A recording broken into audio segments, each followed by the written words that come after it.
তো কদিন ধরে তাল পকোড়া খাবার খুব ইচ্ছা করছিল। জন্মাষ্টমীর দিনে তাল পকোড়া সেরকমভাবে বানানো হয়নি, মানে তাল পকোড়া বানানোই হয়নি।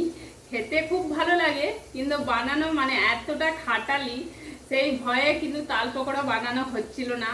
আর আমার তো একদম সময় নেই, মানে ডিউটি থেকে সকালবেলায় বেরিয়ে যাচ্ছি আর রাত্রেবেলায় ঘর ঢুকছি, একদম আর এনার্জি নেই তাল পকোড়া বানানোর। আর তাল পকোড়া বানাতে গেলে কতটা পরিশ্রম করতে হয়, মানে খাটতে হয়, সেটা তো বুঝতেই পারছেন যারা যারা বানিয়েছেন। তো আমার শাশুড়ি মা ভাবছে যে সবাই তাল পকোড়া খাবো বলছে, বছর একবার না খেলে কেমন একটা লাগে না। তো ওই জন্য আজকে আমার শাশুড়ি মা সব তালটাকে মেরে নারকেলটা কুড়ো করে সব রেডি করে রেখেছে এখানে, শুধু মাত্র ছেঁকে নি। আমাকে বললো তুই একবার মানে পকোড়াগুলো ছেঁকে নে। আমার পকোড়া রেডি হয়ে গেছে। তো এখানে দেখো খুব সুন্দর হয়েছে।